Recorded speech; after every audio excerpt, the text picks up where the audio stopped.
A audiência de custódia é um projeto pioneiro no Brasil, foi uma iniciativa do Conselho Nacional de Justiça, foi abarcado pelo Tribunal de Justiça do Estado de São Paulo e está tendo financiamento do Ministério da Justiça. Eu fiquei pensando por que o Tribunal de Justiça de São Paulo, né, foi o primeiro a aceitar essa proposta. Talvez porque São Paulo tenha 1/3 do total da população de encarcerados do Brasil. Não é? A gente tem aqui no Brasil uma média de 750 mil pessoas em contato com o sistema de justiça criminal, em processo de privação de liberdade.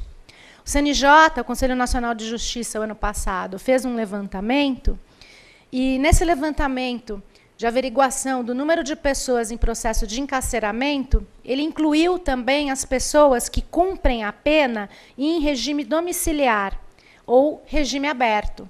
Isso por quê?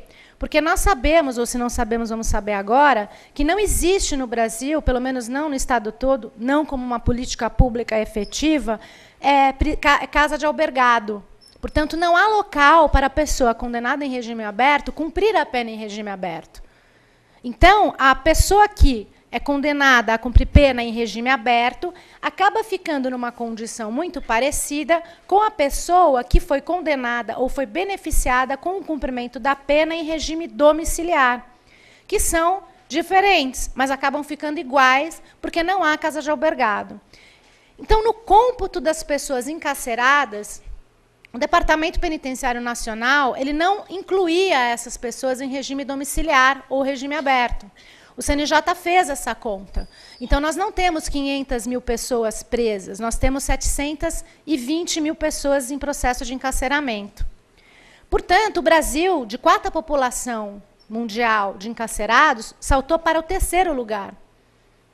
Agora, se nós pegarmos o Brasil e compararmos o número de habitantes que há no Brasil com o número de habitantes que há na China, nós vamos ver que de quarto lugar, que saltamos para 3º, nós, na verdade, somos a 2ª maior população de presos do mundo. Então, talvez por isso, o Tribunal de Justiça do Estado de São Paulo tenha se disposto, tenha se interessado por receber esse projeto pioneiro, que é a audiência de custódia.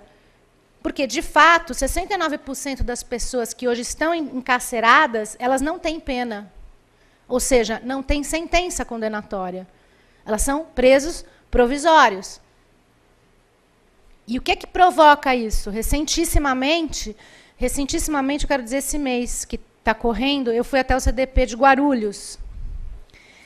CDP 1 de Guarulhos. São 3 CDPs lá, assim como são 3 CDPs em Belém, são 3 CDPs em 4 CDPs em Pinheiros. O de Guarulhos, todos os CDPs, né, quando a gente pensa em sistema penitenciário, você sabe que tem o CDP, que é o Centro de Detenção Provisória, você tem penitenciárias compactas, que tem um outro tipo de arquitetura, você tem alas de progressão penitenciária, que são as alas do regime semiaberto, que é um outro tipo de puxadinho que se fez ao longo da história. Nós temos os centros de progressão, que são também arquiteturas específicas para cumprimento de regime semiaberto, e temos também os complexos penitenciários, que são estruturas antigas. Portanto, a gente tem várias plantas arquitetônicas. Tem o centro de ressocialização, que é uma outra planta arquitetônica, pensada para um outro tipo de perfil de preso. E quando você pensa em perfil de preso, você pensa, então, que cada presídio deveria ser para um tipo de personalidade. Mas isso, infelizmente, não acontece. Por quê? Porque o excesso de uso da prisão impede qualquer gestor de fazer um trabalho direcionado para este ou para aquele tipo de personalidade. Então, um CDP que tem uma planta arquitetônica, todos os CDPs são assim, tem uma planta arquitetônica para 768 pessoas, abriga 2.750. Falando assim só número, parece aula de contabilidade. Nem eu mesmo consigo prestar atenção quando eu falo só em número. Mas se a gente conseguir transpor isso, e imaginar isso para o número de pessoas, você imagina o caos. Quem mora aqui com uma família de 5 pessoas, se chegar uns primos de outro estado para passar 15 dias e vier mais 5, como é que vocês vão fazer isso dentro da casa de vocês? Vocês conseguem imaginar? Imagina, então, se vier mais 20.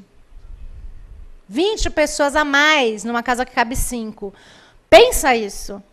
Proporcionalmente é isso que acontece. Né? Cabe 760, você tem 2.700. E se vira, nego. Se vira. E aí jogam toda a responsabilidade em cima do Poder Executivo, como se o Poder Executivo fosse aquele que produz a população carcerária. Ele é, de um certo modo, responsável, mas não o Poder Executivo traduzido em Secretaria de Administração Penitenciária. Porque a missão da Secretaria é ressocializar o preso. Bom, então essa cerimônia foi realizada no Tribunal de Justiça em 6 de março, olha só, 2 semanas atrás, praticamente. Né? E a ideia concebida é uma estrutura multidisciplinar que recebe os presos em flagrante, que estão presos em flagrante, realiza a primeira análise sobre o cabimento e necessidade da manutenção da prisão ou imposição de medidas alternativas ao cárcere. Recentemente foi editada uma lei, não tão recentemente, em 2011, 2012, editada a Lei das Medidas Cautelares Alternativas ao Cárcere, né? E que estão sendo subutilizadas. Penso eu, que a audiência de custódia é mais um esforço para que isso aconteça. E os juízes, promotores, defensores públicos e advogados que estão, nesse momento, trabalhando nesse projeto piloto, que ainda não é uma política pública, ele é um projeto piloto, né?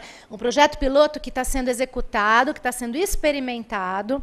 Me parece que o Estado de São Paulo, então, por ter 1/3 da população, tem 220 mil pessoas presas aqui, ele é um cenário bem adequado para você experimentar a ideia, né, ver como essa ideia funciona.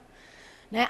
Está havendo muita resistência, especialmente da Polícia Civil, porque a Polícia Civil, antes, ela prende o cabra, faz o auto de prisão em flagrante e já tem previsão legal para que ele encaminhe o auto de prisão em flagrante para o judiciário.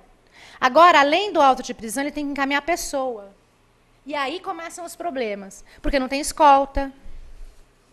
Porque para ele ir, ele tem que mandar investigador, porque não tem escolta. Né? Em que pese essa conversa ter sido feita também com o Poder Executivo. Não é? Mas o Ministério Público também não está aceitando isso. Também está resistente. Há juízes do Tribunal de Justiça, na Câmara Criminal, que também estão resistentes em relação a isso. Porque acham que esse projeto ele implementa uma medida processual penal que só poderia ser alterada por uma lei específica. E a gente vai ver isso mais para frente. Qual que é o objetivo? O magistrado verificará se a prisão em flagrante é necessária. Poderá mantê-la ou impor uma outra medida cautelar, por exemplo, o uso de tornozeleira. Ninguém vai ficar sem advogado e quem não tiver dinheiro receberá um defensor público. Ok. O que significa uma equipe multidisciplinar? Para mim, uma equipe multidisciplinar, que é um sonho de consumo, se me perguntassem a opinião, eu colocaria, assim, esse corpo de profissionais multidisciplinares seria composto por psicólogos, assistentes sociais, né? Assistentes sociais e psicólogos, para que se pudesse fazer um estudo psicossocial desse indivíduo, para você entender qual é a história pessoal dele, aonde ele vive, se ele tem vínculos familiares, se ele teve algum acesso, alguma capacitação, se em algum momento da vida dele ele foi usuário de droga, se ele usa droga, se ele é oriundo de um ambiente em que impera a violência, se ele já foi agredido sexualmente na infância, enfim, tudo a respeito dele. Até para que o juiz, depois do processo de instrução, no momento em que ele vai proferir a decisão, ele possa, honrosamente, se deparar com o artigo 59 do Código de Processo Penal, artigo 59, que diz: o juiz, ao aplicar a pena, deve aplicá-la de acordo com a personalidade do réu, as circunstâncias do crime e o comportamento da vítima. Personalidade, nós não somos da área de psicologia nem psiquiatria, não é verdade? Eu não sei exatamente o que é uma personalidade. Eu não sei definir uma personalidade psicótica ou, sei lá, um psicopata ou alguém com transtorno mental, seja ele qual for, transtorno de ansiedade. Não sei. Transtorno de ansiedade que provoca impossibilidade de contenção de impulso. Eu deveria estar sendo medicada, enfim, quer dizer, né? A pessoa que tem isso tem que estar... Quer dizer, eu não sei aferir a personalidade. Eu não sei se eu tenho uma personalidade desenvolvida, pouco desenvolvida no que diz respeito ao meu intelecto, então eu facilmente vou aderir à conduta alheia, né? E aí acabo praticando coisas terríveis, não porque eu realmente queira, mas porque eu não tenho o controle da minha vontade, me torna uma peça fácil de ser manipulada. Esse é um exemplo concreto que eu estou dando do caso do Champinha. Todo mundo acha ele ultra perigoso. Ele foi terrível, gente, não vamos nem falar nisso, né? Mas ele aderiu. Ele aderiu à conduta alheia. Ele não tem desenvolvimento mental completo, estruturado, a ponto de que ele possa exercer a sua própria escolha. Ah, então ele é inimputável? Não sei. Eu não sei o que os peritos analisaram além disso. Fato é que eu conhecia esse personagem e vi o comportamento dele, como ele adere à conduta do outro, né? Então, o juiz, quando ele vai sentenciar, ele tem que saber quem é essa pessoa. Porque, senão, tudo vai por terra. Por exemplo, a individualização no cumprimento do crime. Porque o crime ele desenvolve, o crime se desenvolve, ele começa a ser elaborado, ele passa para uma ação que pode atingir ou não o resultado. Esse intercrimes, esse caminho percorrido pelo crime, tem participação de vários agentes ou só de um agente. Mas se tem participação de mais agentes, você tem que saber o que cada agente fez. Até quanto cada agente teve o controle dessa ação. Não é? Então, uma cena. Sequestro. Cárcere. Está lá a vítima no cárcere. Está lá a moça na porta do cárcere. Ganhou 50 pau para ficar lá e não deixar ninguém entrar. Ela tem controle da conduta? Ela pode decidir o destino da vítima? Mesmo que ela saiba, lógico, se ela souber a ilicitude, isso é um acréscimo enorme, né? Porque afinal ela sabe que tipo de empreitada ela está, mas muitas vezes nem sabe. E ela vai presa por sequestro e cárcere privado, ela vai. E aí? Como é que o juiz, sem ter essa consciência, sem ter esses não consciência, mas sem ter esses elementos formando dentro da consciência dele o seu julgamento, como é que ele vai conseguir individualizar a conduta? Do mesmo modo que quando você fala individualização do cumprimento da pena, é um direito da pessoa cumprir a sua pena de modo individualizado, está na Lei de Execuções Penais. E como você vai ser individualizado num sistema onde cabem 760 e você está compartilhando espaço com outros 2.000?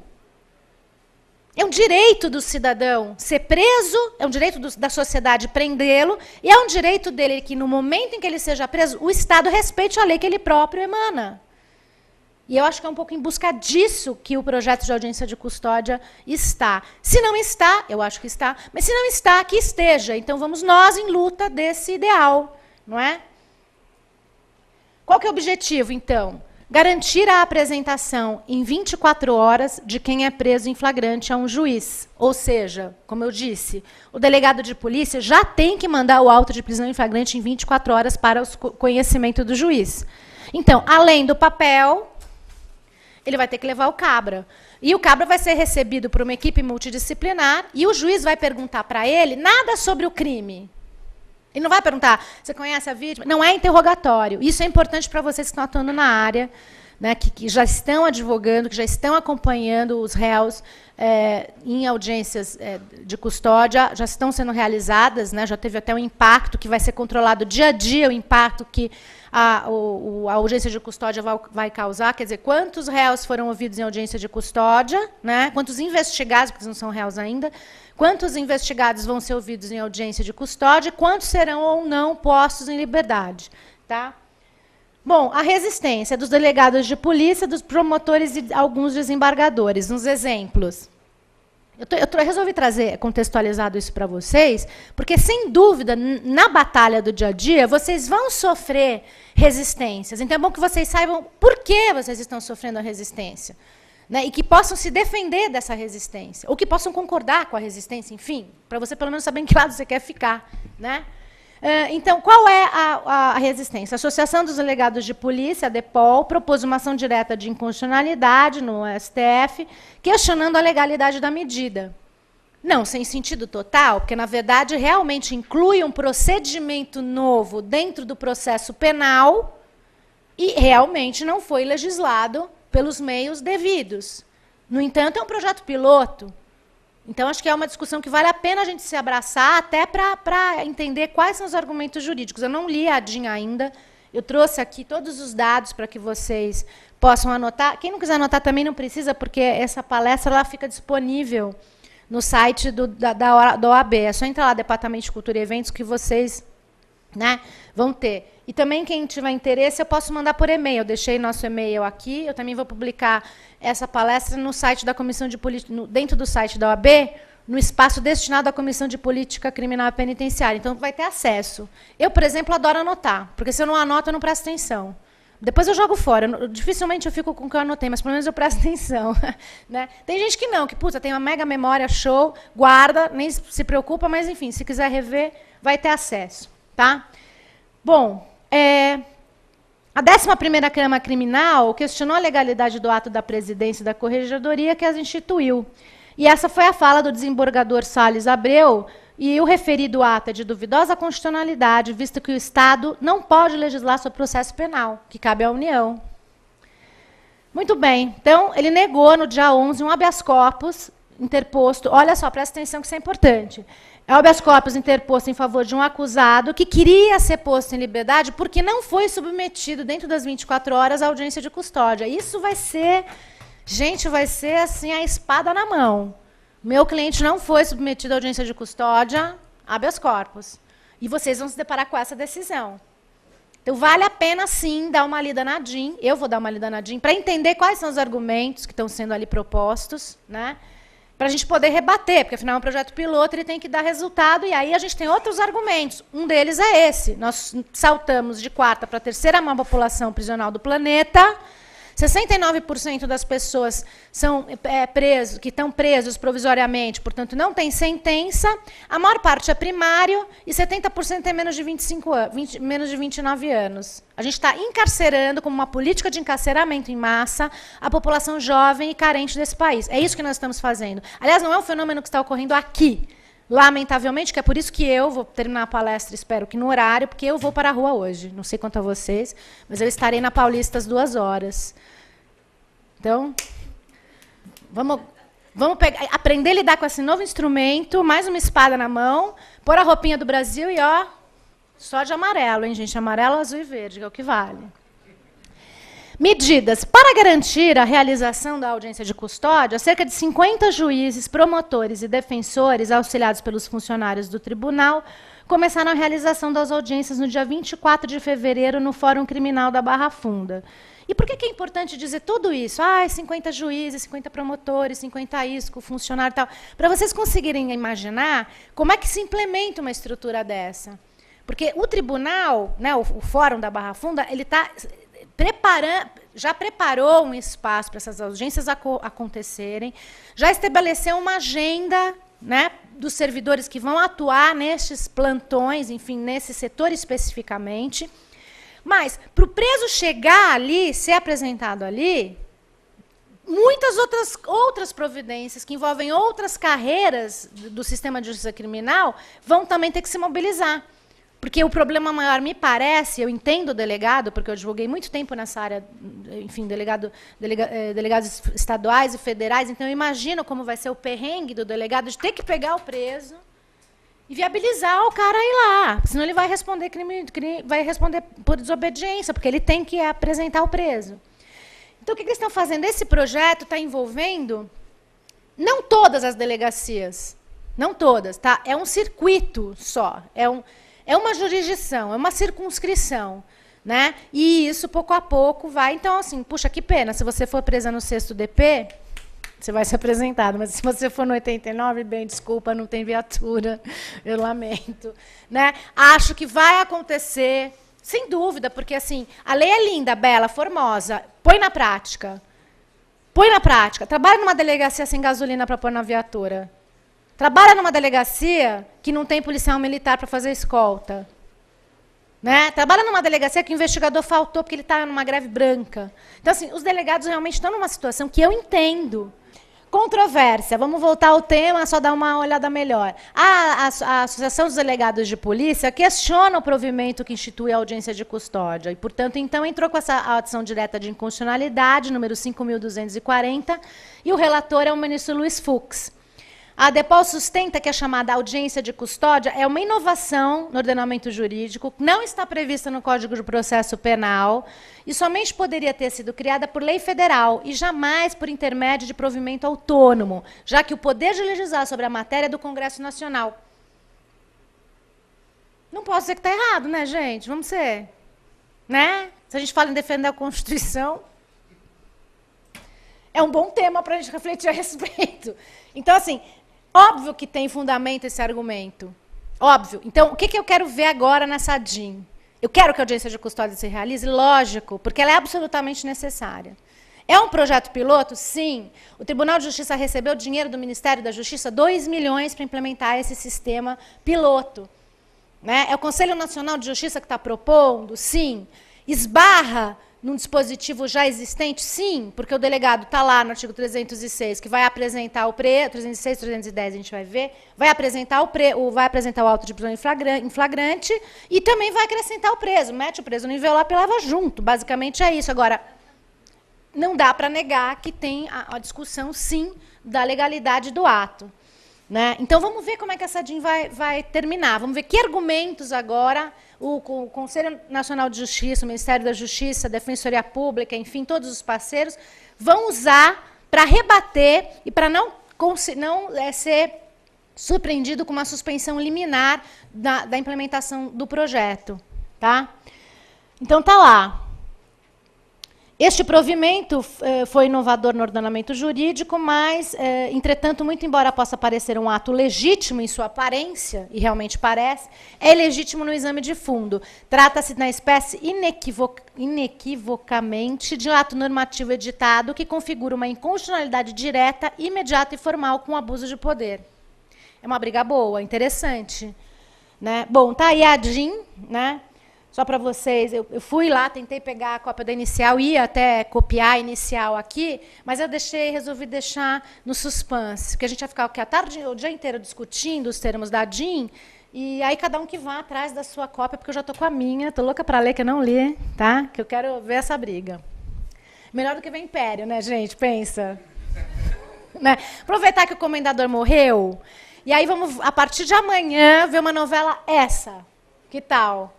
A DIN 5.240. E vamos acompanhar os capítulos. Bom, o projeto. Aí o que acontece? Há um projeto de lei tramitando no Senado Federal, que é esse, o 554/2011, que visa justamente regulamentar a audiência de custódia no Brasil. Que, olha só que coisa, outro argumento de peso, gente, pensa. Um dos poucos países da América Latina que desrespeita a Convenção Americana sobre Direitos Humanos, o Pacto de São José da Costa Rica, que prevê a apresentação a uma autoridade judiciária de toda pessoa detida.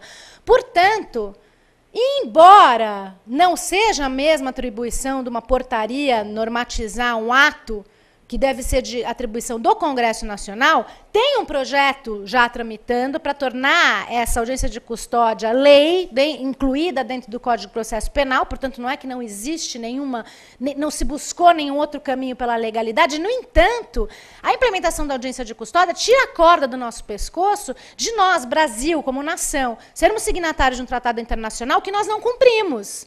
Eu prefiro, juro mesmo, sabe? Deixar de lado esse negócio daí que é a União que vai legislar e seguir em frente com o projeto de audiência de custódia, porque, pelo menos, a gente está cumprindo a Convenção Americana, que é um compromisso já o único país da América Latina que não institui audiência de custódia no seu ordenamento jurídico. Há quanto tempo está essa lei, esse projeto de lei? Desde 2011. É que não dá para pensar em outra coisa, não ser em corrupção nesse país. Né? Infelizmente, né, é contra isso que a gente está lutando, eu espero. Bom, tá aí, olha, só para vocês terem uma ideia, deixa eu ver se terminou lá. Só para vocês terem uma ideia, isso aqui vale super a pena ver, eu queria depois que vocês dessem uma olhadinha com calma, tá lá, ó. O custo com a população carcerária, né? Esse levantamento foi feito pelo Instituto Sou da Paz.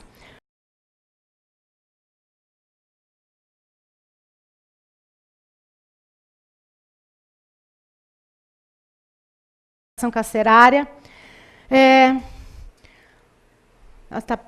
Tá ruim, né, a visão. Enfim, queria que depois, se vocês tivessem paciência, dá uma olhada no perfil dos presos. Provavelmente vocês vão ver ali, eu não estou enxergando daqui os números, acho que vocês também não. Né? Mas, assim, qual é o perfil dos presos? A população é jovem, 69% não tem sentença, 70% tem menos de 29 anos, ou seja, de 18 a 29 anos. Né? E assim, eu fui ouvidora da Fundação Casa por 6 anos e a população de adolescentes em medida socioeducativa também triplicou, cresceu de um modo absurdo. Imagina, hoje a gente tem 156 unidades de medida socioeducativa e temos mais de 160 presídios. Se você pensar que isso em 1999, se tinham 15 mais 45, dá 40, 60, 70 unidades prisionais. Imagina o que o Estado brasileiro está investindo no encarceramento. E um encarceramento sem nenhuma qualidade, sem nenhuma possibilidade de se implementar um mecanismo de recuperação desse indivíduo. Agora, recuperar o quê?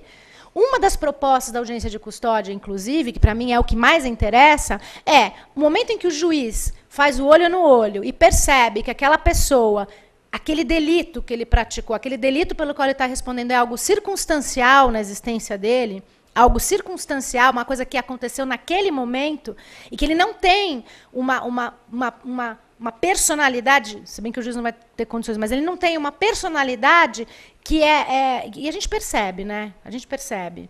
Né? Na Fundação Casa, conversando com adolescente, você percebe, o adolescente fala, fofa, deixa eu falar para você. E você está lá fazendo aquele mega discurso e o cara está lá assim. Tipo assim, querida, eu vou sair daqui e vou continuar. Agora tem o outro que fala, senhora, eu vou sair daqui, eu vou para onde? Esse precisa de um CAPS. Ele precisa de um apoio psicossocial. Né? Ele precisa ir para uma casa, um abrigo, ele precisa ter... Já vi isso acontecer no interior, dos funcionários da Fundação Casa se cotizarem, alugarem uma casa num determinado município, para poder, quando o adolescente recebia a extinção da medida, poder ter onde morar. Ou seja, como o Estado não faz, os funcionários se cotizaram e alugaram uma casa. E foram repreendidos, obviamente, tomaram processo, foram demitidos e tal. Né? Mas o que eles não queriam que o adolescente voltasse para o mesmo ambiente, né, que criou as circunstâncias para ele delinquir. E também ouvi adolescentes falar, mas senhora, deixa eu falar, eu estou aqui, mas faz parte do negócio. Meu pai, minha mãe, minha prima, meu tio, inclusive 2 irmãos meus estão presos também, só que eles estão no CDP. Né? Assim, eu ganho... Em um mês, o que eles levam 1 ano para ganhar. Eu tenho pena desses funcionários. Eles não sabem trabalhar. Eles ficam lutando entre eles para ver quem manda. No nosso negócio, a gente sabe bem quem manda. O cara tinha 16 anos. Você percebe que esse garoto não é circunstancial? Numa conversa, você percebe, numa conversa, não foi que eu fiz um treino, eu não sou psicóloga, veja bem, ele foi claro comigo. E ele vai ser claro com o juiz. Pode escrever que vai. E você quer ver o resultado disso? Olha lá, está aí o malfadado provimento, né? Esse que está sendo atacado na DIN. Esse vale a pena vocês já anotarem, que é o 3 de 2015, e pegar lá no site do TJ, para vocês já verem, porque todos os procedimentos estão estabelecidos. Tá? Então, determina, o objetivo do provimento é realizar o preceito da Convenção Americana sobre Direitos Humanos. Né? Então, não é nem realizar ou acrescentar nada ao Código de Processo Penal. É realizar o dispositivo da Convenção Americana. A apresentação do preso em flagrante em 24 horas após a prisão. Implementação de audiência de custódia no Estado de São Paulo vai ser gradativa, vai obedecer um cronograma de afetação dos distritos policiais aos juízes competentes. Lembra que eu falei para vocês? Pouco a pouco, os distritos policiais que vão ser selecionados para audiência de custódia. Então, o que eu imagino? Que pouco a pouco eles vão fazer. Prendeu o fulano, sei lá, em que distrito policial, eles vão mandar para o distrito policial que está preparado para fazer a condução para o fórum. Que vai ser meio que nem metrô, né? O cara chegou, leva, ou fica ou sai, ou fica ou sai. Tem que ser meio... É esse fluxo que eles estão pensando, é esse cronograma de afetação. A Corregedoria Geral de Justiça disciplinará o provimento, a implementação da audiência de custódia no Estado de São Paulo e o cronograma de afetação dos distritos. Eu não tenho esse cronograma ainda, me comprometo com vocês a obter. Eu sei que tem um membro aqui da OAB que foi designado pelo presidente para acompanhar a implementação disso, então ele deve estar sabendo, porque eles devem estar fazendo reuniões paulatinas, né, e com uma certa frequência, para discutir qual está sendo o resultado. Porque vai mexer na Secretaria de Segurança Pública, né, porque vai ter que dar uma escolta, enfim.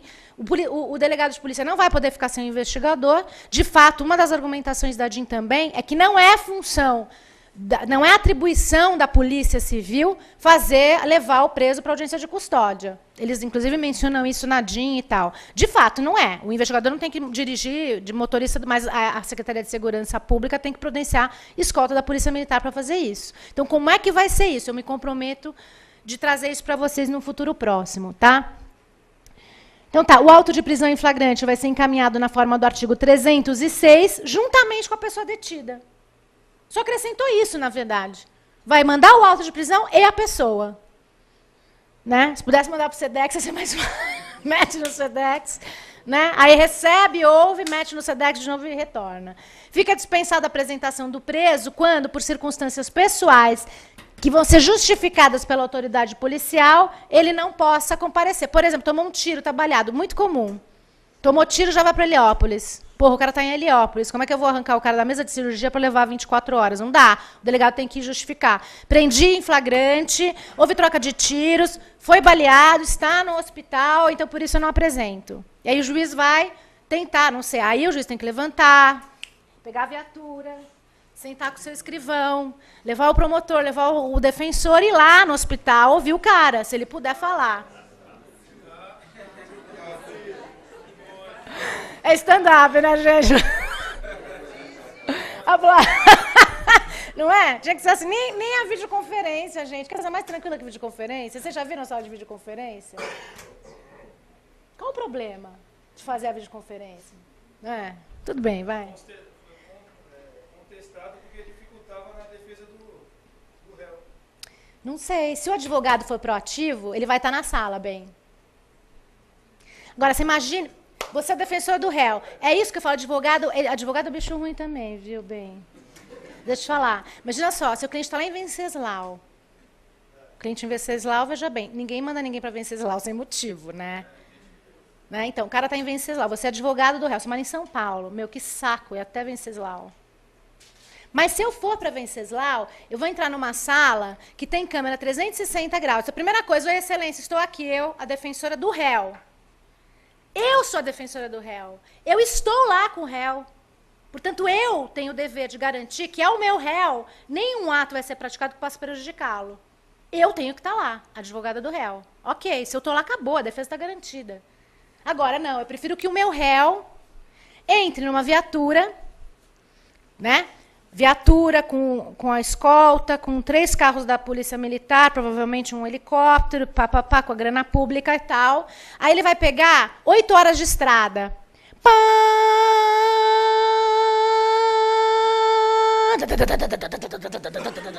Dentro da viatura, vai chegar no fórum para ser interrogado. Gente, então, sabe assim, não é mais fácil o advogado pegar o ônibus, descer em Venceslau, ir uma noite antes, um dia antes, porque ele dorme, acorda, toma um banho e tal, chega inteiro na audiência, não vai chegar podre para economizar o dinheiro do hotel, né? Chego podre, durmo no ônibus, não. Dá. Quer dizer, é difícil, para advogar precisa ser artista. Entendeu? Não dá para... Então, eu estou lá, excelência, hello, está aí em São Paulo, gabinete ar-condicionado, show, eu estou aqui com o réu. E vou fazer a audiência, a videoconferência. Eu vou poupar o réu, eu vou poupar dinheiro público. Com certeza eu vou garantir um interrogatório muito mais bem sucedido, porque ele está se sentindo protegido ali, por pior que ele possa ser. Ele está também... Eu ia falar um palavrão, mas não vou, porque eu estou aqui em público, vai gravar, vai para o Brasil inteiro, fica chato, né? Mas ele está pouco se lixando para o meu esforço de lá. Mas é isso, né? Então, assim, o advogado, ele tem que demonstrar para o sistema de justiça criminal que, se ele está ao lado do réu, não há óbice algum em se fazer uma videoconferência. Não vejo prejuízo. Eu, particularmente, não vejo, eu sou totalmente a favor da videoconferência como instrumento de interrogatório e qualquer outro meio de instrução, qualquer outra etapa da instrução processual. Meus amigos aqui não acham muito bom o meu pensamento, mas, enfim, olha. Então, tá. Fica dispensada a apresentar, já falamos.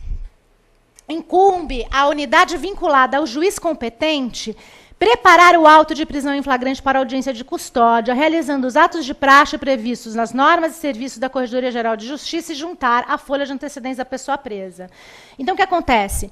Essa unidade policial que vai estar vinculada ao projeto, porque justamente é um projeto, vão ser poucos selecionados, vai ter que ter uma sintonia de trabalho muito grande, até para ajudar também a polícia a realizar esses atos. Então, tudo tem que estar prontinho para quando o cara chegar, tá tudo ali preparado para fazer júri. Porque imagina se o cara chega, ainda vai preparar a documentação. Não, tem que saber quem vem, que hora vem, já está tudo redondinho.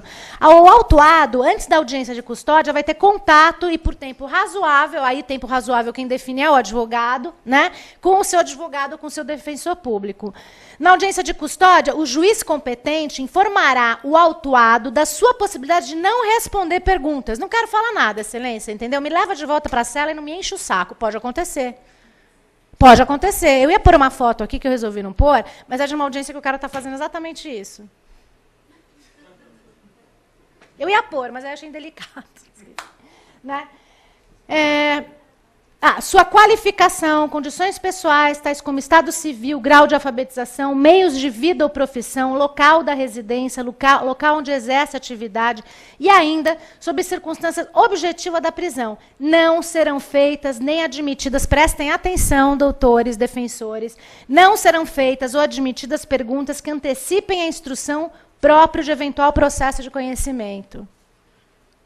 Né? Então, assim, não é interrogatório. É uma avaliação psicossocial. Definitivamente, me parece que é o primeiro instrumento que está sendo concretizado, que vai dar condições do juiz trazer para o processo de conhecimento elementos subjetivos sobre a real pessoa que ele está lidando. Onde você mora? Com quantas pessoas você mora? Você se dá bem com seu pai? Você tem vínculo? Não tem? Aqui a maioria aqui é pai, ou é filho ou é irmão. A maioria aqui, para estar aqui domingo, essa hora é estruturado, tem uma família estruturada. Toda família tem conflito. Eu não estou falando de família sem conflito, senão eu vou sentar aqui e a gente vai fazer sessão de terapia, porque, né? Toda família tem conflito. Eu estou falando de você ter um núcleo familiar, uma referência que faz com que dentro deste núcleo, que é a célula do Estado, a família é a célula do Estado, você possa desenvolver as suas aptidões. Basicamente é isso. Você tem isso. Você tem um núcleo familiar onde você possa desenvolver as suas aptidões, onde você possa desenvolver o seu sentimento de pertencimento. O Winnicott fala muito sobre isso, privação e delinquência. Né? O Winnicott, um médico psiquiatra que atuou, um médico pediatra, perdão, que atuou na guerra, ele foi deslocado do seu consultório chiquérrimo, na Inglaterra, na Segunda Guerra. Fofão, vai lá para o abrigo, que a gente vai retirar, a gente vai, como é que fala? Tirar as crianças das casas, né, os adultos, evacuar, e a gente vai mandar essas crianças para um abrigo. Você, o Winnicott, vai ficar responsável por essas crianças no abrigo. E, então, esse médico, eu fico arrepiada, está baixando o santo do Winnicott. Esse médico pediatra começou a observar num comportamento de crianças, muitos oriundos de uma classe social abastada, que misturada com outras crianças de uma classe social menos abastadas, eles tinham um estabelecimento de vínculo muito diferenciado. Muitos se autoflagelavam, muitos tinham um sofrimento psíquico inacreditável. Por quê? Por falta desse sentimento de pertencimento. Então, quando você pega um adolescente, uma criança de 8 anos, que eu olho para o meu filho e falo, meu Deus, os moleques de 8 anos, de 12 anos lá da Fundação Casa, dá nó no meu filho. Nó, porque eles são sobreviventes, eles não pertencem a nada, eles não pertencem a ninguém. Portanto, que sentimento de valoração vital você tem? Eu não estou justificando as vítimas da sociedade, como dizia o Marcelo Fortes Barbosa. Eu não estou dizendo isso. Eu estou dizendo que é um fato concreto, estudado por psicólogos, que a privação ela é um caminho da delinquência. Né? A gente lida isso com privação e delinquência. Então, quando você pega um preso de 26 anos, ele é pouco mais que um adolescente. Né? Recentemente ele deixou de ser adolescente. De onde ele vem? É desta pessoa que eu estou falando. É essa oportunidade que o juiz não pode perder, de saber com quem ele está falando. De saber se uma tornozeleira eletrônica vai ser suficiente, vai causar um constrangimento tal naquela pessoa de estar com uma tornozeleira eletrônica, que ele vai sair de cabeça baixa daquele tribunal, consciente da oportunidade que ele está recebendo, e não vai voltar mais. Eu vi muito... Gente, quem não frequenta unidade de internação, quem não frequenta unidade prisional, não sabe as pessoas que tem lá. Só pode falar quem vê, olho no olho. Eu vi 6 anos entrevistando adolescente. Eu estou sempre no sistema prisional. Fizemos um projeto lindo esse ano inteiro, 1 ano e meio, dentro da penitenciária do Butantã, que é uma penitenciária de semiaberto. Agora a gente está migrando 1 ano e meio, levando arte, dança, música, meditação, canto. Gente, então você vê pessoas que você fala, gente, muita gente com desenvolvimento mental incompleto, assim, que não tem noção, assim, não tem ideia da gravidade. É um risco? É. Tem individualização do cumprimento da pena para você, o Estado, que tem que ressocializar, criar um mecanismo para que essa pessoa possa, no processo de cumprimento da pena, desenvolver suas aptidões onde ela antes não teve espaço e levar essas aptidões extramuro? Tem? Não, não tem. O que tem é prisão, é só. Bom, a seguir o juiz dá a palavra ao advogado para a manifestação e decidirá, nos termos do artigo 310, que é a manutenção ou não da prisão, podendo, quando comprovada uma das hipóteses do 318, substituir a prisão pela domiciliar, que é o sonho de consumo de qualquer advogado que visa a liberdade do cliente, né? E aí, essa prisão domiciliar também com condições impostas de... Você está em casa? Bem, mas você não pode sair para ir para o bar, você não pode voltar depois das 10, você vai ter que comparecer aqui, sei lá, todo dia, a cada 10 dias, sei lá, enquanto tiver o processo. Se você sumir, tá pedido, entendeu? É. Isso aqui é legal. A audiência vai ser gravada em mídia adequada, lavrando-se termo ou atas sucintos que conterá o inteiro teor da decisão proferida pelo juiz, salvo se ele determinar a integral redução por escrito de todos os atos. Então, vai estar gravado. E isso é legal. Porque, normalmente, o juiz que vai fazer essa audiência de custódia não vai ser o juiz do processo de conhecimento. Esquece, não vai ser. Então, se tiver algum momento de contato visual, de expressão, enfim, que para o advogado seja importante, para falar, não, que periculosidade o senhor está vendo aonde? Olha essa expressão, olha esse momento. O que animalizou, o que transformou em, sei lá, o que trouxe a revolta demonstrada na audiência de interrogatório foi, na verdade, o processo que ele foi mantido na prisão, enfim. Né? Mas dá para usar a imagem, é isso que eu quero dizer. A gravação original será depositada na utilidade judicial e uma cópia instruirá o auto de prisão em flagrante. As partes, em 48 horas, contada do término da audiência, poderão requerer a reprodução dos atos gravados, desde que instruam a petição com mídias capazes de suportá-lo. Ou seja, mando lá o meu DVD para gravar. Bonito, né? Olha só. Desde que instruam a petição com as mídias capazes de suportá-la. Manda o DVD, meu bem, que não tem dinheiro para comprar DVD. O juiz competente, olha, está aqui, o juiz competente, diante das informações colhidas na audiência de custódia, vai requisitar o exame clínico e de corpo de delito do autuado. Fechou a ladinha? Quando concluir que a perícia é necessária para apurar medidas como apurar possível abuso cometido durante a prisão, ou lavratura do auto, determinar o encaminhamento assistencial que repute devido. Olha que legal. Ok, você é dependente. Você está me dizendo que você furtou a carteira dela porque você é dependente químico. Isso não é um problema de segurança pública. Isso é um problema de saúde pública. Então, vamos fazer o seguinte. Enquanto você responde o processo por furto qualificado, porque você empurrou a velhinha, arrancou a bolsa dela e tal, mas o furto qualificado primário, ele nunca vai ficar preso, ok? Regime aberto, certo? Então, o que me interessa eu, juiz, deixar o cara preso lá? Certo? Então, vamos pôr em liberdade. Vai responder o processo em liberdade. Mas você vai para a rede do CAPS. O CAPS é a Coordenadoria de Assistência Psicossocial da Prefeitura, tem vários postos, acho que os advogados poderiam se apropriar um pouco dessas informações, porque é uma proposta que você pode fazer em nome do seu cliente. Olha, meu cliente, você vai dizer o seguinte, que realmente tudo isso se deu em razão da sua dependência química, e que você se dispõe a comparecer no CAPS. Você vai ter psicólogo, atendimento assistente social, vão te encaixar no emprego, você vai, enfim, vai ter terapia, vai ter tratamento ambulatorial para sua dependência. Isso é problema de saúde pública e não de segurança. Aliás, quem aqui costuma ir... Alguém aqui já viu os raios do CDP? Não ir o cliente lá no parlatório. Estou falando disso, estou falando visitar a unidade prisional e ver os raios lá no CDP. Vocês já viram? Mas assim, alguém aqui assistiu Expresso da Meia-Noite? Gente, quem é advogado criminal não assistiu Expresso da Meia-Noite, me mato, jura? Assistam. Tem uma cena que é impactante, e que eu vou contar de propósito, só para vocês ficarem com vontade de assistir. ele começa a andar em círculo, assim. E eu, quando assisti, eu era adolescente. Aquilo me impressiona demais, aquele homem andando em círculo, com aquela pouca luz, ele andava em círculo, era ele mais uns 10, assim. Eu já achei demais, demais. No CDP, olhando lá por cima do raio, que foi por onde eu olho quando eu visito a unidade, pelo Conselho Penitenciário, eu vou lá naquela coisinha redonda, né, que dá nos 4 raios, e você consegue olhar. Eles não te veem, mas você vê todo mundo. Você não foi lá, eu fui. O aquário, exatamente. Então eu fiquei lá, né? Aí você, gente, imagina se cada X cabe 15, em cada X tem 60. Você imagina a hora do sol. Aqueles, quantos são? 8, né? São 8x em cada raio. Então, imagina a galera toda ali tomando sol. Sabe assim, cardume de salmão?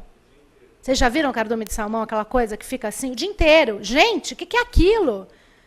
Como é que você saiu inteiro? Estou orgulhosa que você está aqui. Parabéns. Está estudando direito? Yes! Percebe? Circunstancial. O que o Estado ganha? O que nós ganhamos dele ter ficado lá? O que nós ganhamos com isso? Gente, nada. Olha aqui nosso colega. Ó. Parabéns, cara. Força. Bom, então tá lá. O mandado de prisão, se convertido o flagrante em preventiva, viu? E o alvará de soltura, na hipótese do relaxamento da prisão em flagrante ou concessão da liberdade provisória, serão expedidos com observância das normas de serviço da Corregedoria, aplicando, se não que couber, o procedimento, papapá. Tá? Então, é esse o momento. Né? Esse é o momento que, se for relaxado o flagrante, ele vai para casa com alguma medida alternativa, alguma medida cautelar, né? Ou vai ser o flagrante já convertido em preventiva, que, por um lado, então antecipa aqueles 4 dias que poderia ser só de provisória. Né? Antecipa. Então, assim, já converte em preventiva, já perde aqueles 4 dias só de provisória, mas, enfim, pelo menos garante que o cliente vai se manter inteiro. Será elaborado pela unidade vinculada ao juízo competente um relatório mensal, olha que legal isso, que deve conter o número de audiências de custódia realizadas. Então, eles vão ter que emitir relatório mensal. Por quê? Porque, como é um projeto, e o Ministério da Justiça designou R$2 milhões para a execução desse projeto, todo projeto, que não é política pública, e também política pública tem, né? Mas tem que ter um orçamento, então tem que ter uma previsão. Esses R$2 milhões vão servir para quê? Para comprar 10 mesas, 3 computadores, manter, sei lá, o salário de tantos assistentes sociais, psicólogos, enfim, né? Tantos resmas de papel, enfim. Esse dinheiro ele tem que ter prestação de contas. Então, você tem que saber como é que ele está sendo gestado. Né? Então, quantas audiências são realizadas? Se são realizadas 100 audiências por semana, dessas 100, quantas resultaram na concessão de uma medida cautelar? Quais foram as medidas cautelares? Para quais crimes essas medidas cautelares foram? Quais maior quantidade de crimes que chegou na prisão em flagrante? Né? A maior parte é crime patrimonial e comércio de drogas ilícitas. Né? A maior parte. Não será realizada a audiência de custódia durante o plantão judiciário ordinário e os finais de semana do plantão judiciário especial. A regra do caput aplica-se até a efetiva implantação da rotina para transferência. Por que isso está aqui? Isso aqui já é um acerto que nas conversações foi feita com o Poder Executivo, porque, assim, amigo, eu não tenho viatura para levar o preso no final de semana. Então, sinto muito, se você for preso na sexta-noite, você vai ficar até segunda, bem. Então, já não vai ser às 24 horas. Né? Isso tudo tem que ser acertado. Então, isso tudo vão ser elementos que vão ser argumentados na luta, por exemplo, no habeas corpus. Ah, meu cliente não foi apresentado. Mas você viu a unidade de custódia que ele estava? Não foi apresentado porque não dava. Está na própria portaria que não há como apresentar no final de semana. Não tem como ainda implementar isso. Né? Então, são... Oi? Aí piorou. Aliás, gente, quem advoga no crime sabe o sofrimento que é feriado, né? Eu falava, gente, como é que pode meu cliente preso e o povo pulando carnaval? Não dá, só quem... Eu não sei porquê. Na outra encarnação eu fui presa, eu tenho certeza. Eu li um livro chamado... Anotem que esse livro é lindo, Montanhas de Buda. As Montanhas do Buda. É a história real, quem escreve é o Javier Moro, que é um jornalista espanhol. E ele ficou 2 anos acompanhando a rotina do Dalai Lama, né? E foi para o Tibete para investigar qual foi o impacto da mudança da vida no Tibete com a chegada do povo da China, né? Com a ocupação chinesa. E aí ele relata toda a história pelo olhar de 2 monjas budistas que foram encarceradas pela invasão chinesa, né? Então conta, o cárcere na China, gente, no comments. Mas leiam que vai sensibilizar. Bom, então tá aí. Aí o provimento entra em vigor. Muito bem. Artigo 306. Que esse vocês vão se agarrar nele que nem se fosse assim sua roupa. A prisão de qualquer pessoa e o local onde se encontra serão comunicados imediatamente ao juiz competente, ao Ministério Público e à família do preso ou à pessoa por ele indicada. Aí foi acrescido a esse artigo. Em até 24 horas após a realização da prisão, será encaminhado ao juiz competente o auto de prisão em flagrante e, caso o autuado não informe o nome do seu advogado, cópia integral para a Defensoria Pública. Ora, esse é o artigo 306 do Código de Processo Penal, que já prevê a apresentação do auto de prisão em flagrante em 24 horas para a autoridade judicial. Então, a ADIM da DEPOL está se baseando nisso, que esse artigo não poderia ter sido acrescido também a apresentação do preso em flagrante sem que fosse a tramitação de um processo judicial. Eu pus isso só para facilitar a vida de vocês, na hora de ver a transparência, não ter que procurar no Código de Processo, tá? Mas, na prática, não se tem evitado os alarmantes casos de prisões abusivas, torturas aos detentos, nem as condições subhumanas das cadeias brasileiras. Ou seja, as medidas cautelares não estão sendo aplicadas. Bom, então tá aí. Quais são as medidas cautelares? Né? Comparecimento periódico em juízo, no prazo e nas condições fixadas pelo juiz. Isso aqui vai ter que levar de cola na audiência, né? Para você, advogado, já falar, excelência, né? O meu cliente não é caso de manutenção de prisão preventiva. Eu acho que ele pode, por exemplo, comparecer periodicamente nas condições que o senhor fixar. Ou proibir acesso ou frequência a determinados lugares, quando por circunstâncias relacionadas ao fato. Isso é fundamental. Porque o cara volta para casa. Ele sai da prisão e volta para casa. O que ele vai fazer? Vai falar, desculpa, mas é que a partir de agora o juiz estabeleceu condições, eu não posso mais ser sua mula. Não, desculpa, amigão, não vai dar mais para vender, ok? Você entende, né? Entende meu lado? Sabe aquela dívida que eu tinha com você? Então, desculpa, mas você tem que perdoar, pendura. Tá? Permanecer distante dos locais para evitar risco de novas infrações. Então, em relação a isso, tem que ter uma assistente social para falar excelência, inclusive, diante da situação que ele se encontra, diante da pressão, né, que o meio exerce para que ele continue na conduta delitiva, eu quero sugerir que ele vá para um abrigo localizado em tal lugar. Aí você vai ver, não tem abrigo. Não tem lugar para o cara ir.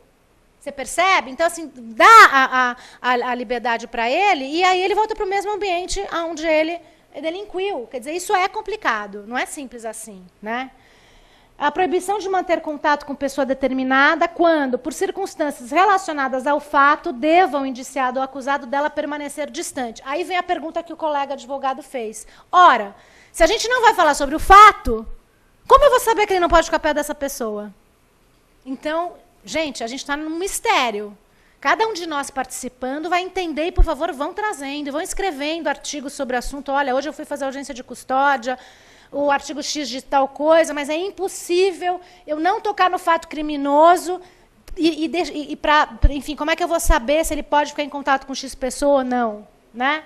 Proibição de ausentar-se da comarca quando a permanência seja conveniente ou necessária à investigação e instrução. Ok. Quer dizer, o cara só vai poder ir para Pindamonhangaba visitar a avó com a autorização do juiz. Perfeito. Recolhimento domiciliar no período noturno e nos dias de folga, quando o investigado ou acusado tem residência e trabalho fixo. Isso é ótimo. Dependendo do perfil da pessoa, é tranquilo, né? Suspensão do exercício de função pública ou de atividade de natureza econômica quando houver justo receio da sua utilização para a prática de infração. Estelionato, por exemplo, né? Enfim, furto de empresa, alguma coisa assim. Internação provisória do acusado nas hipóteses de crimes praticados com violência ou grave ameaça, quando os peritos concluírem serem inimputável ou semi-imputável. Isso aqui é perigoso. Isso aqui é perigoso. E houver risco de reiteração. Fiança nas infrações que admitem para assegurar o comparecimento aos atos do processo. Então, por enquanto, as medidas cautelares diversas da prisão que estão sendo usadas, a maior parte é atribuição de fiança e, eventualmente, uma tornozeleira eletrônica, porque nem tem tornozeleira eletrônica suficiente. Olho no olho, que é isso, né? O que eu trouxe aqui para vocês? A gente já falou sobre tudo isso, mas é só para mostrar como é que está pensando o Movimento de Defesa da Advocacia, o Instituto de Defesa do Direito de Defesa, a Rede de Justiça Criminal, Pastoral Carcerária, enfim. É uma gama muito intensa de representantes do movimento social que atuam na área de sistema penitenciário, que lutam pela concessão de medidas cautelares, como eles estão vendo o benefício que esse projeto possa trazer. Então, projeto piloto, instituído tal, enfim, isso aqui é só uma ideia de como eles estão pensando, obviamente estão achando ótimo, né? Sabe-se que a audiência de custódia, adotada pela legislação de boa parte dos países europeus, também está sendo prevista na legislação dos países latino-americanos. O projeto visa garantir que o custodiado em flagrante seja apresentado em até 24 horas para a autoridade judicial e coloca o Brasil, uma vez implementado, no mesmo patamar dos demais países ocidentais democráticos. Qual é o balanço, colega? Olha o balanço. Entre os dias 24 e 27 de fevereiro, 24, 25, 6, 4 dias. Olha só que legal. Em 4 dias, foram avaliados 76 presos. 32 foram colocados em liberdade. Não está bom? Não está bom? 9 saíram com fixação de fiança. Só 9 com fixação de fiança. Eu fiquei contente, porque o pessoal está confundindo medida cautelar com fiança. Então, só cabe fiança. De vez em quando, uma alternativa diferente. Então, assim, eu achei bacana, porque você, com 76 casos, 32 você põe em liberdade só 9 fianças, significa que todas as outras medidas cautelares estão sendo melhor utilizadas. Ora, se esses presos que obtiveram medida cautelar diversa da fiança, né, conseguirem corresponder ao processo e se verificar que valeu a pena conceder, gente, a gente vai criar um sistema de garantia muito mais eficaz. Então, assim, eu estou muito contente com essa inovação, com esse risco. Acho que vale a pena a gente realmente monitorar, nós que vamos atuar nisso daqui para frente sempre, né? A gente vê se a gente vai conseguir fortalecer esse instrumento, né? Então, está aqui, ó, vão ser 2 milhões de reais, né?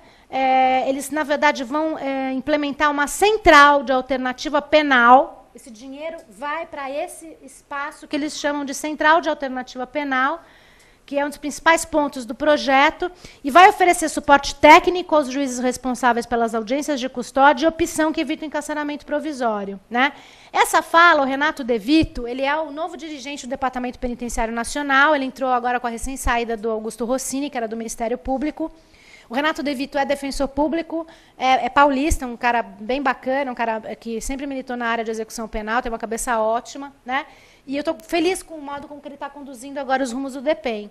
E ele está mencionando que 41%, isso na população nacional, né? Porque só em São Paulo é 69%, mas 41% da população nacional é de presos provisórios, que não tem sentença, e que pode acontecer aquilo que a gente acabou de falar. O cara pratica um delito que jamais seria aplicado uma pena de privação de liberdade, mas sim um semiaberto, um regime aberto, e o cara fica 2 anos aguardando sentença no fechado.